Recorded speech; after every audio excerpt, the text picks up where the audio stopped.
Imagine this, a rich, entitled young guy barges into your house and announces he's taking your wife away for a few months. He's not just asking, he's threatening. At first, I felt like knocking him out cold, giving that arrogant smirk a couple of well-deserved punches, but then I thought better of it and chose a different approach. It was just another hectic Thursday afternoon. I was packing up my tools into my pickup truck after a frustrating job. The client I was dealing with couldn't make up their mind about a staircase design, changing it every few days. That morning, they hit me with a new request that meant tearing down most of what I'd already built. I was back to the drawing board, working with architects and engineers to fit in the new demands. Out of the blue, I ended up with an unexpected day off the next day. My name is Jackson Henderson, and I run a small but thriving woodworking shop that specializes in high-end staircases. We cater to wealthy homeowners, fancy hotels, restaurants, and corporate offices. Our clients don't hesitate to spend upwards of $30,000 for a custom staircase. I'm 33 and my wife Caroline Adams is 29. She's a sharp lawyer specializing in commercial and intellectual property law at Nelson, Baker & Bennett. We've decided to hold off on kids for the moment as Caroline's career is really taking off. I pulled into my driveway at 5:10 p.m. and noticed something unusual. Caroline's car was already there. She typically works late on Thursdays to shorten her Friday. As I walked up to the house, I sensed another oddity. The water pressure was low. Caroline usually showers in the morning or right before bed, so why the shower now? I changed into more comfortable clothes and headed upstairs to see why Caroline was home so early. Sure enough, she had just stepped out of the shower. She was slipping into black fishnet stockings, and a sleek, new black dress was laid out on the bed, ready to be worn. "Hey, honey, why are you home so early? Am I forgetting something? Do we have plans tonight?" I barraged her with questions, a mix of confusion and sudden concern weaving through my tone. She returned my gaze with a look unfamiliar and unsettling, a tremor of nervousness flickering just beneath the surface. Exhaling a heavy sigh, she steadied herself before speaking. "No, Jackson, you haven't forgotten anything. I'm going out tonight and you're not. I'll be away until Sunday afternoon, spending the weekend with someone else." My voice caught in my throat, words failing me momentarily. "What are you talking about? Is this some sort of business trip?" I clung to any logical explanation, desperate to understand. "No, Jackson, this isn't about business. Noah has a hotel suite waiting. I'll be back next week, but this weekend, I'm with him," Caroline declared, her voice eerily calm as, though each word were meticulously chosen. "You can't be serious. I'm not okay with my wife spending her weekend with another man. What kind of game is this?" Anger began to simmer within me, mingled with a deep sense of betrayal. "You might as well get used to it, Jackson, because that's what Noah wants."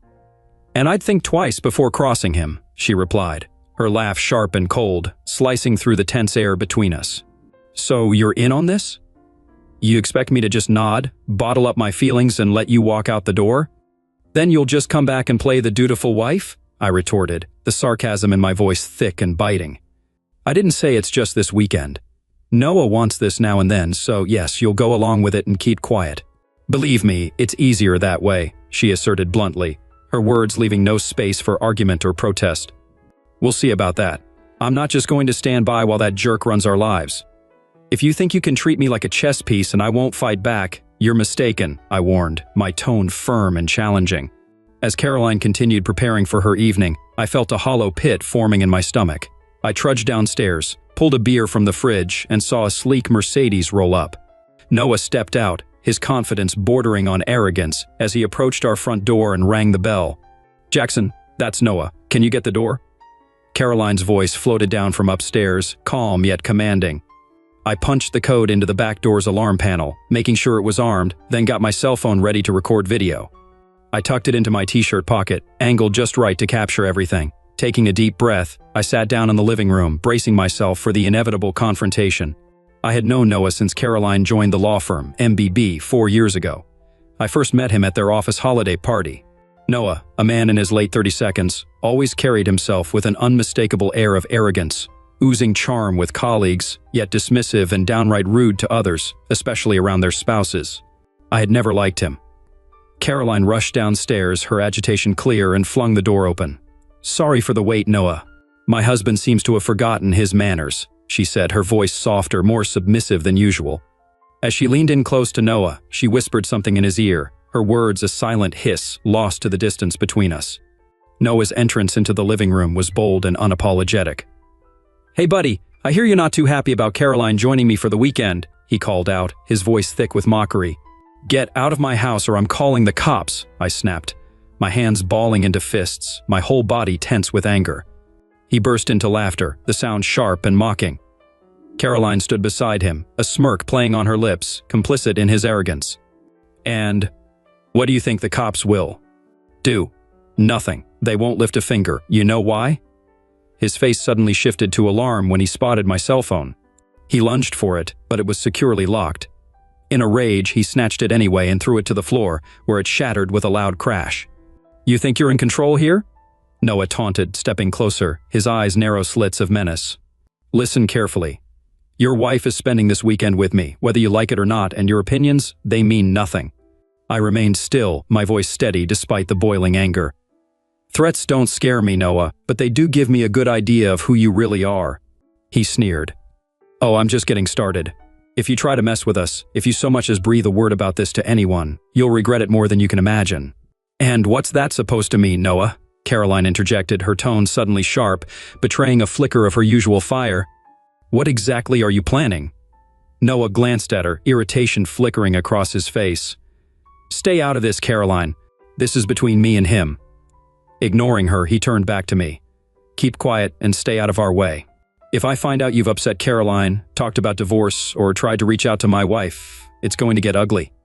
I raised an eyebrow, feigning confusion. "I've never been involved in money laundering or anything illegal," I said calmly, trying to derail his aggression. Noah laughed, cold and hollow. "Who said anything about money laundering? But now that you mention it, planting something on your computer would be easy. I have stuff that could ruin you." "But possessing illegal materials is a crime, Noah. If you're threatening to upload it to my computer, doesn't that mean you're already involved?" I countered, aiming to catch him off guard. He waved off my question dismissively. "The difference between us is simple. I have connections that make the impossible very possible," he bragged, puffing up with his perceived power. Caroline watched the exchange, her expression hardening. "This isn't what we agreed on, Noah." Noah turned to her, his tone softening but laced with warning. "Caroline, we're in this together, remember? Just stick to the plan." As the tension thickened, the room felt smaller, charged with the electricity of impending conflict. As he spelled out his demands, tossing in a cruel warning about not seeking revenge and a crude remark about my relationship with Caroline, my mind spun from the sheer audacity of it all. I was filled with a mix of rage and disbelief. Yet, amid the chaos, I found a silent sense of gratitude for the extensive security measures I had put in place after a past break-in. Our entire house was equipped with surveillance cameras and an alarm system, details unknown to Caroline. Everything happening now, including this tense confrontation, was being captured on video. And the phone he smashed? It was just a decoy. He had no idea just how prepared I really was. As Caroline and her companion walked out the door, the reality of what had just happened sank in. I felt a swirl of shock and anger, but also an odd sense of relief.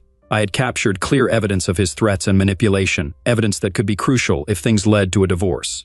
The cell phone he had smashed on the floor was actually my business phone. After years of dealing with demanding clients, I had learned the hard way that giving them my personal number meant non-stop calls. Having a separate business phone meant I could switch it off after hours and deal with any messages in the morning. Thankfully, I still had my personal phone handy. I immediately dialed Lucas, my business lawyer and closest friend. Lucas had married my older sister Emma 10 years ago. They had a happy life together until a tragic accident took her life during a lakeside trip. Despite the immense loss, Lucas stayed deeply connected to our family, earning our enduring love and respect.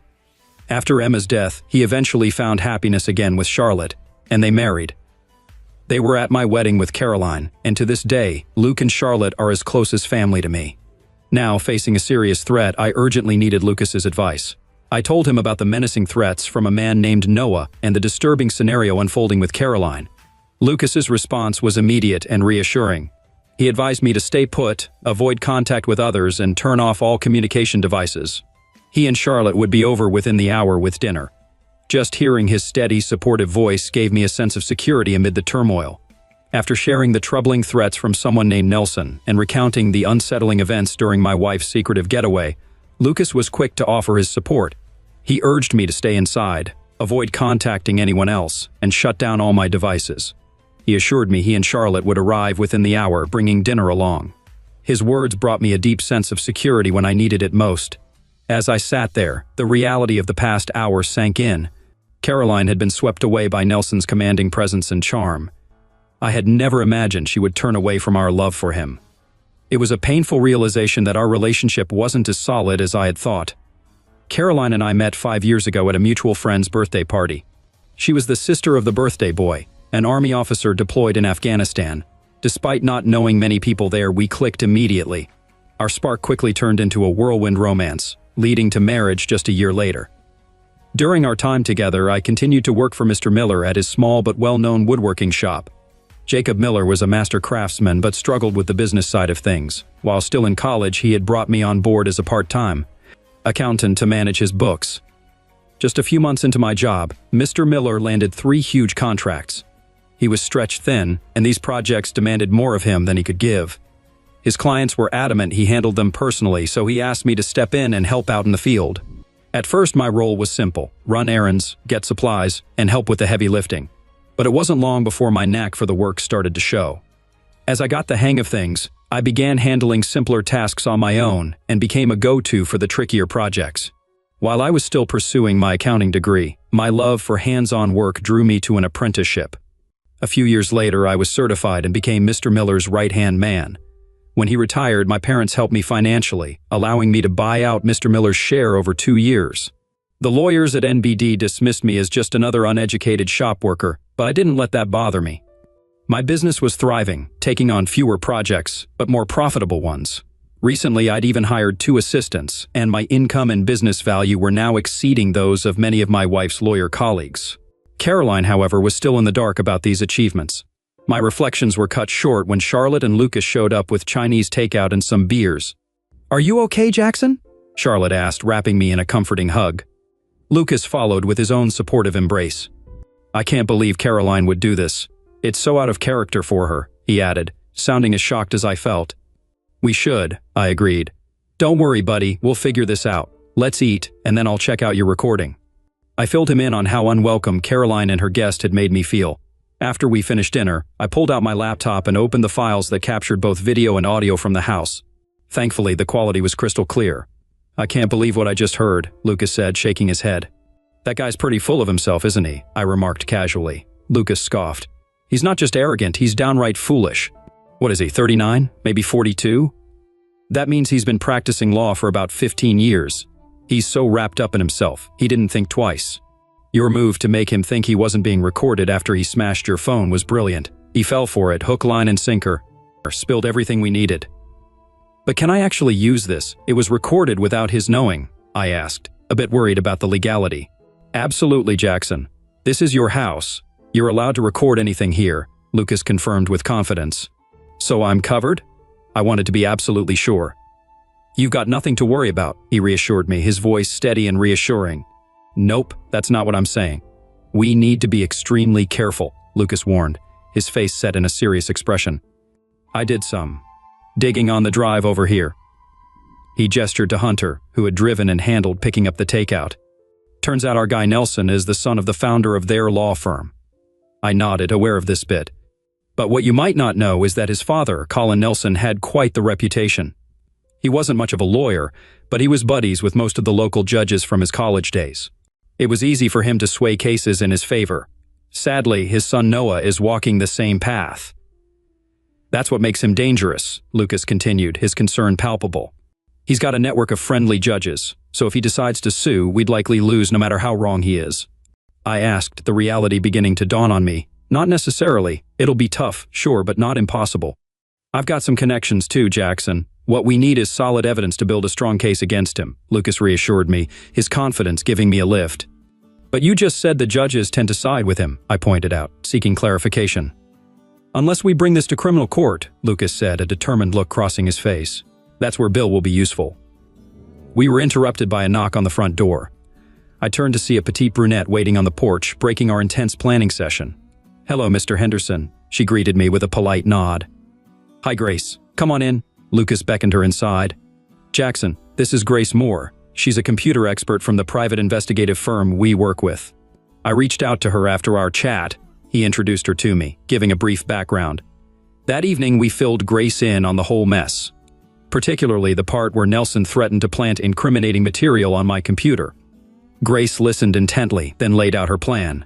Okay, we've got a couple of scenarios to prepare for, she began, pulling out a small gray box from her bag. First, they might try to access your computer physically, likely during the day, possibly with help from your wife. They'd mess with the date settings and upload whatever they have, pretending it was before Nelson's threat. Your camera system needs to catch all that, so make sure it's recording when you head out tomorrow. Secondly, they could go for remote access. I'm going to set up this device. It'll hook up to your router, log any attempts to connect to it, and track what they try to upload or download. Grace continued, her confidence reassuring. Before I install this, I'd recommend moving any personal and sensitive data from your computer to a flash drive, then wiping your computer clean. It's crucial no traces are left for them to exploit. Grace's expertise was clear, and her plan was thorough. It was a relief to have someone with her skills on our side. Lucas chimed in with urgency. Let's get moving, Jackson. Right now, the only solid evidence we have against him is that recording. If you go to court, with just that, they might throw your case out fast. People don't always take blackmail seriously, plus the judges who are cozy with him might just let him off the hook. He leaned forward, his voice lowering. But if Nelson actually goes through with uploading illegal material to your computer and then tips off the police, claiming he found proof of you having illegal content, that changes everything. We'd have a clear trail showing all this happened without you knowing or agreeing to it. Thanks to that recording where Nelson basically tipped his hand, we've got what we need to build a solid case. Lucas paused, scanning my face to ensure I understood. In a criminal court, his buddies on the bench won't want to touch this. If it's about illegal content involving children, they'll steer clear of him to save their own skins. His strategy made sense, turning a dire situation into a possible win. With the right moves, we could turn Nelson's arrogance against him. I find that disturbing and twisted, I said, shaking my head in disbelief. Yes, but Nelson is just as twisted, if not more, Lucas replied grimly. Grace added a crucial point. One more thing, Jackson. Could you stay off your computer for the next few days? If Nelson goes ahead with his plan and then reports it, the police might check the computer records to see if anyone accessed the illegal files after they were uploaded. If you don't use it, it keeps the records clean, which is better for us. Also, make sure your cell phone doesn't connect to your home Wi-Fi to prevent them from using your phone to access your network. After our discussion, Grace set up a surveillance module and wiped all sensitive information from both my computer and phone. This module will send us copies of all access attempts. I'll contact Lucas and you once we get something. Best of luck, guys, she said as she packed up her tools and left. All right, let's shift focus to more immediate concerns, Lucas suggested, bringing the conversation back to personal matters. Jackson, do you want to start the divorce process now or wait until Caroline is back to see if things can be resolved? No, I want a divorce as soon as possible. I can't stay married to someone who's so easily swayed by these so-called powerful men. I'm done, I declared firmly. Okay, I'll get in touch with Evelyn Thomas first thing tomorrow. She's the top family law expert at Maris, known for being good, fair, and efficient. I'll have her reach out to you as soon as possible. You'll be in good hands, Lucas reassured me. We wrapped up our strategy session, with me giving Lucas the access code to my recording system for real-time updates. Charlotte and Lucas left around 10 p.m., and not long after, I took a melatonin pill and was asleep within minutes, the weight of the day pressing down as darkness took over. At 8:30 the next morning, Evelyn Thomas was on the phone with me. She had just wrapped up a conversation with Lucas, who had filled her in on the details of my situation. I need to see you in my office by noon, she said firmly. During our meeting, Evelyn looked at me with genuine concern. I'm sorry you're going through this, she began after I told her about Noah Nelson's dubious reputation. She quickly assured me, since you bought the house before you met Caroline and her name isn't on the deed, the property is solely yours. Plus, there are no children involved, so the divorce should be pretty straightforward. Worried about my business, I asked, what about my company? Could I be forced to sell it and split the proceeds? Lucas, who had accompanied me, quickly chimed in. Don't worry about that. The prenup states that your company is exclusively yours. Caroline can't claim any part of it. They might try to challenge it, but legally they don't stand on solid ground. I left Evelyn's office around 1:45 p.m., feeling more in control. Evelyn had taken command of the situation, reassuring me everything was handled. Caroline would be served the divorce papers at her office on Monday. After replacing my damaged cell phone, I spent the rest of the weekend working in the yard and catching up on my favorite TV shows, trying to regain some normalcy after the ordeal. Despite my deep-seated anger toward Caroline, the full reality of our crumbling marriage hadn't quite hit me yet. I knew a wave of grief was on its way, but for now my emotions were just overwhelmingly raw. The thought of her returning home on Sunday loomed large, and I found myself wrestling with a tough decision. Should I move to the guest room, or should she? After some thought, I decided it was my house, and since she was the one who had walked away, she would be the one to move. I gathered all her belongings and placed them in the guest room. Then, to make a clear statement, I bought a new lock for my bedroom door, installed it, and kept the key securely in my pocket. That evening, as I heard her car pull up, I switched on the surveillance system to record. From my window, I saw Caroline share a long French kiss with her boss before he drove off. Stepping inside, she found me in the living room, absorbed in a book. I didn't look up or acknowledge her presence, choosing instead to remain focused on my reading, silently asserting the distance between us. "How was your weekend?" Caroline asked, her voice tinged with anxiety she couldn't quite mask. I noticed her composure slipping, but I chose not to look up from my book. "Fine. Keep sulking then. Noah was right about you. You really don't get it, do you? He said you wouldn't understand my needs or face up to your own faults," she said sharply, her footsteps quickening as she climbed the stairs. As she disappeared upstairs, I silently started counting under my breath. 1, 2, 3. Sure enough, she stormed back down. "Jackson Henderson, what is this? Why is there a lock on our bedroom door?" she demanded. "Correction, it's my bedroom," I replied without raising my voice. "Your things are in the guest room. You'll stay there until you find somewhere else to live." "What the hell? Just wait until I tell Noah about this." "This wasn't part of our plan." "Plan? What plan? I never agreed to any of your schemes. You can stay in the guest room or you can leave. Maybe your buddy can make room for you in his world," I shot back, finally looking up from my book with a steady gaze. Caroline stormed off without a word and slammed the guest room door shut behind her. Frustrated, I followed and shouted through the door. "And just what was I supposed to get out of all this, huh?" Silence was the only answer I got. 20 minutes later, as I cooled down downstairs, my phone buzzed with texts from an unknown number. I read, baffled, "What's this I hear, wussy? You won't let Caroline into her own room?" I thought I made myself clear. Even someone like you should get it. For tonight, I'll let your little tantrum slide. Tomorrow, you'd better make Caroline's favorite dinner and say sorry for your antics. If you behave for the rest of the week, maybe I'll let her be close to you next weekend. Step out of line, and you'll see I'm not just all talk. Do as you're told, no questions. Got it? His words boiled my blood, but I knew I had to play it smart. This was exactly the kind of evidence that could help me in court. I screenshot the messages, my mind racing with the next steps. I wasn't about to let this bully dictate my life. I stared at the text messages, dumbfounded. This person was not just overbearing, but delusionally foolish. I decided against replying, instead taking a screenshot of the conversation and sending it straight to Lucas. He texted back within minutes, his response a single word, incredible. He followed up with, "This guy thinks he's top dog, but he's just a top-tier fool. Keep the texts and don't engage." True to Lucas's advice, I ignored the subsequent messages from Nelson, which only sought to acknowledge that I had seen his demands. He eventually gave up and stopped texting. That night, Caroline and I didn't cross paths. I secured my bedroom door and left the recording system running just in case. Before turning in, I sent a quick message to one of my assistants, letting him know I'd be in late the next morning. After Caroline had left the house early the next day, I finally got up. I made myself breakfast and began downloading the overnight recordings from my system.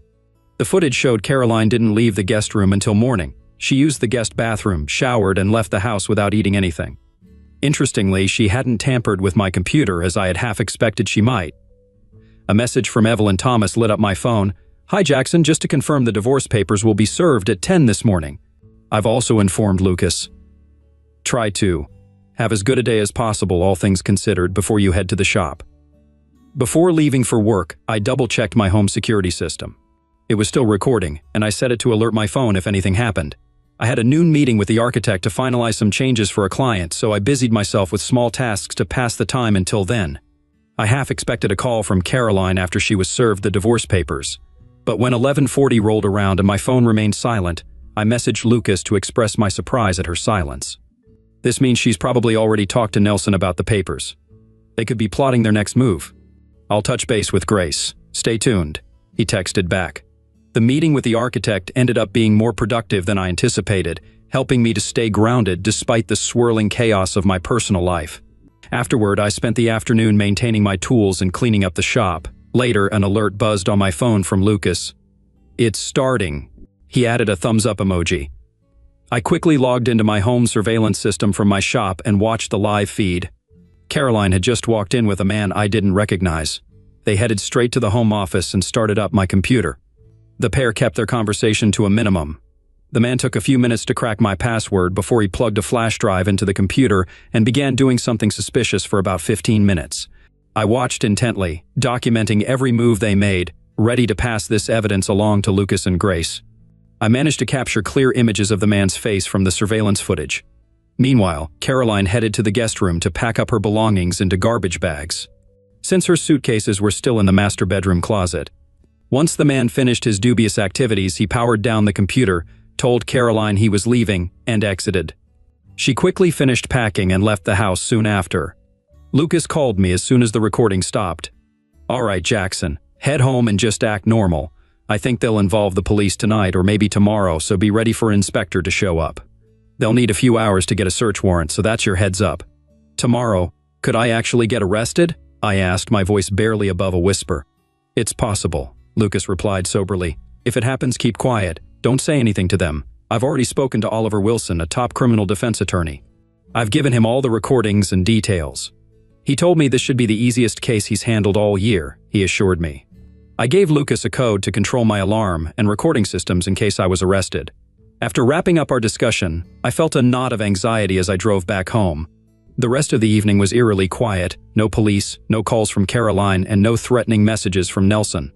I made myself a sandwich and tried to relax in front of the TV. I was tempted to call my parents and fill them in, but I decided against it. Explaining all this computer tampering and cloud-stored videos seemed like it would only worry my mom unnecessarily. Better to wait until everything was resolved. The next day, while I was at my store, my phone buzzed with an alert. There was an intruder at my house. Following protocol, I texted Lucas immediately and logged into my security system. The police had shown up and were disabling the alarm. They managed to shut the system down, cutting off my view. Lucas texted back quickly, letting me know he'd seen everything and already sent the footage to Oliver Wilson. About an hour and a half later, 2 police officers walked into my shop. They approached me calmly but firmly, informed me I was under arrest, and handcuffed me. They read me my rights as they escorted me to their car and started asking questions on the drive. I followed Lucas's earlier advice and kept silent. At the station, they took my cell phone and wallet and locked me in a cell with 5 others. No one talked much. We all just stared at the floor tiles, lost in our own thoughts. After sitting in that cell for what felt like forever, a guard finally came to take me to a meeting room. "You'll meet your lawyer here," he said as he led me down the hallway. "Wait, I never told anyone who my lawyer was," I protested, but the guard didn't respond. When the door finally opened 15 minutes later, it wasn't Oliver Wilson who walked in. It was Noah Nelson, wearing a grin as smug as could be.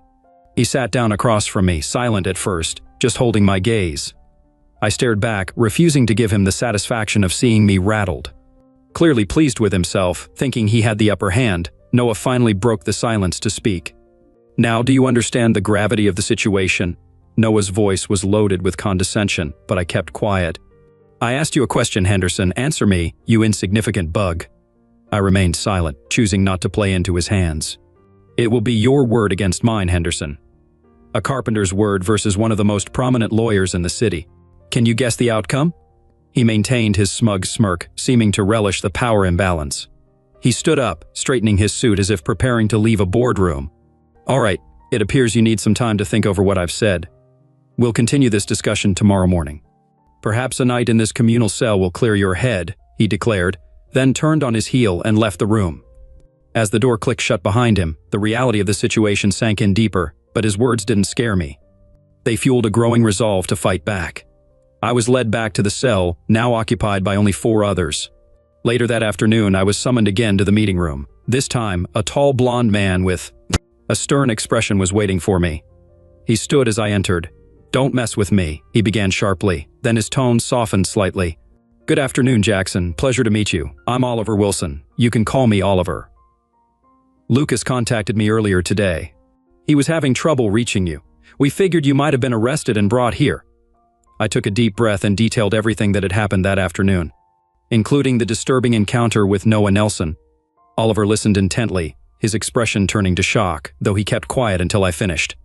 "All right, you'll be appearing before a judge tomorrow morning.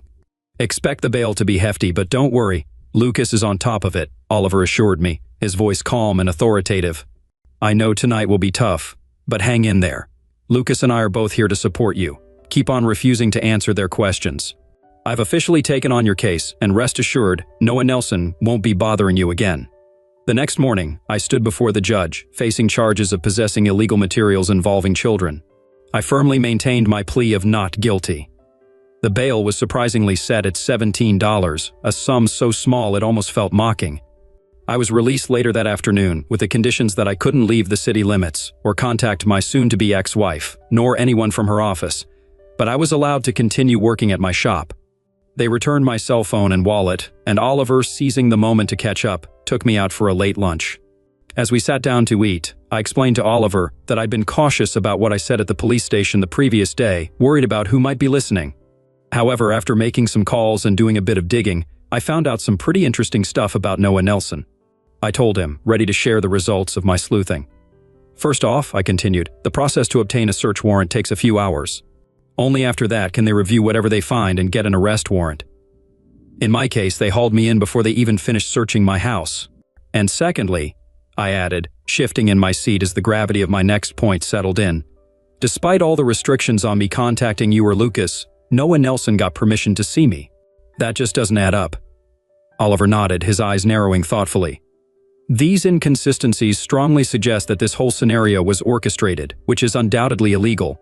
It looks like they played their hand too early, and that's going to work in our favor, he reassured me, his confidence bolstering my spirits as we plotted our next move. But Lucas mentioned that Kramer has a lot of sway with the judges, I pointed out, worried about how deep the influence might run. Oliver gave a knowing wink. Not with all of them, he reassured me. You can't make that many friends without making a few enemies along the way. I'm not even sure what I'll find when I get back home. I hope my wife and her scheming partner haven't cleaned the place out. Don't stress about that, Oliver replied confidently. Lucas went over to your house right after the police cleared out. He rearmed the security system and set it to record. Nobody has been back since.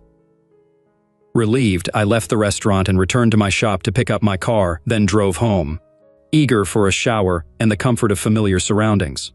On my way, I checked my messages and found one from the architect. The updated plans had been approved by the client. That was one piece of good news at least. It meant I could dive back into work tomorrow, a welcome distraction. And with everything that had happened, I was resolute about moving forward. When I got home, I walked into total chaos. The house looked like a hurricane had hit it, every drawer pulled out, every cabinet open. The police had turned everything upside down looking for evidence. Aside from the tampered computer, I knew they wouldn't find anything incriminating, but the sight of my disrupted life made my heart heavy. For the first time since this nightmare began, I cried. Just a week ago, I was happily married, living a quiet life. Now I was tangled up in a criminal investigation, on the brink of a divorce, and caught in the machinations of my wife's boss. How had my life unraveled so quickly? Fortunately, the media circus hadn't found its way to my doorstep. They were too busy covering a scandal involving billions in missing public funds. I was just Jackson, small fry in a big pond, and that was fine by me. A week later, Oliver called with groundbreaking news. All charges against me were dropped. The inspector on my case, known for his intolerance of blackmail, hadn't been influenced by Nelson's tactics.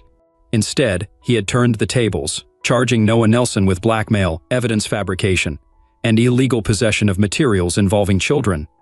Caroline was implicated too, facing charges of conspiracy. Just as I was processing this, my phone rang again.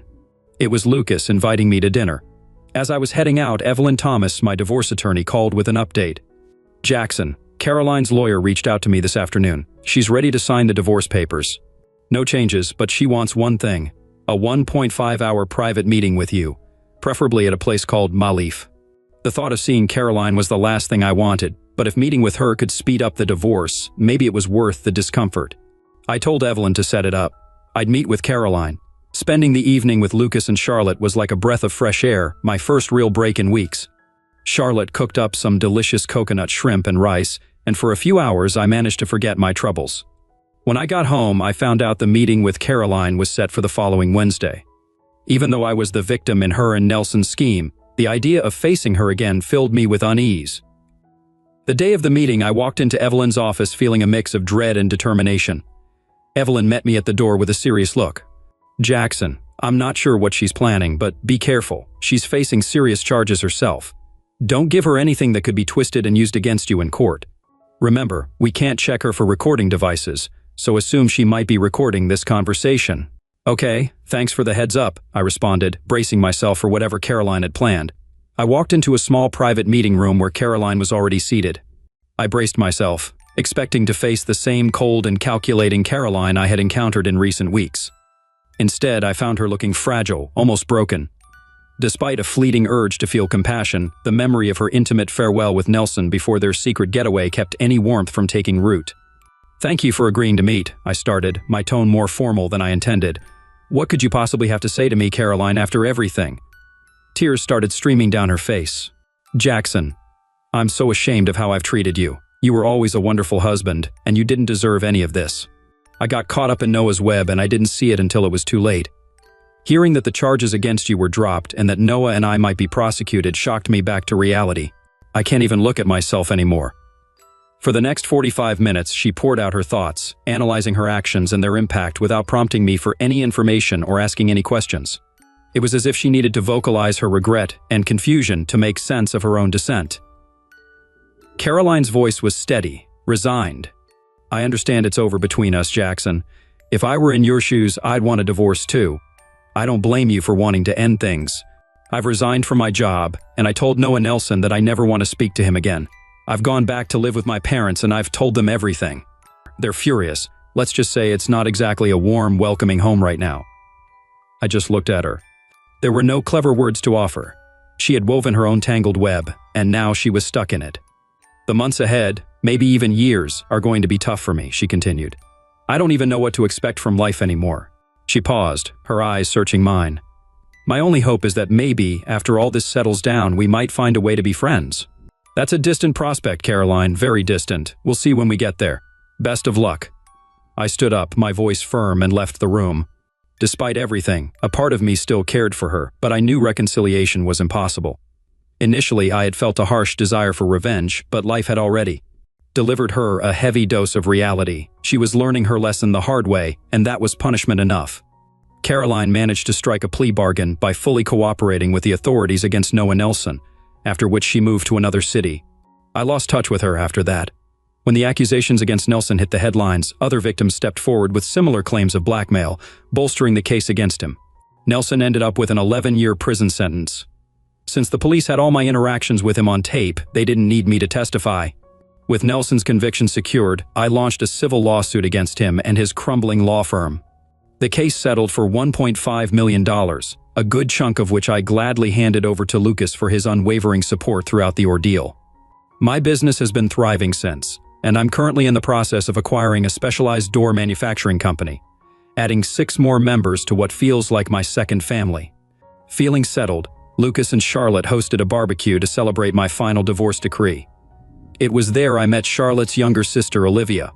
We clicked immediately and have been seeing each other for a few weeks now, just exploring where life might lead us. A while after the settlement, I decided to visit Nelson in prison, a decision driven more by curiosity than anything else.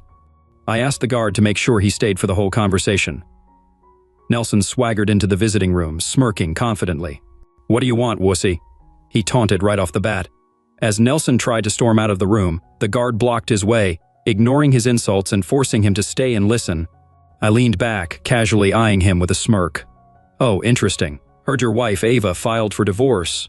Maybe I should take her out for dinner, give her a night to remember." Nelson's face twisted with rage.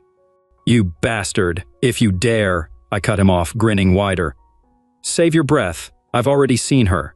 That dove-shaped tattoo on the top of her right thigh. Really cute, isn't it?" He turned beet red, his fists clenching. He looked like he might explode with threats, but he caught himself, perhaps realizing it would do him no good. "I didn't come here to talk about Ava," I continued, my tone shifting slightly. "I came to remind you of something. You really are a fool who needs reminders of his own foolishness. Threatening a man in his own house, laying out consequences if he doesn't bow to your ludicrous demands? Not too bright. Even a simpleton would see through that." I burst into laughter, watching as he simmered in his helplessness and fury. "Remember how you said possessing certain materials was illegal for a simple guy like me, but perfectly fine for a big shot like you? Really, your sense of power amazes me. Overwhelming, really. And that jumpsuit, it suits you perfectly. Nelson stood there fuming and powerless as the reality of his new life in prison clothes sunk in deeper with each word. Nelson was visibly seething, his face a mask of rage so intense it looked like he might snap. Just before I turned to leave, I pulled a folded piece of paper from my pocket and slid it across the table towards him. I have something that both Ava and Caroline thought you should see. Might be enlightening, I said, my voice calm and measured. He snatched up the paper, unfolding it with trembling hands, and stared at it for a few tense seconds.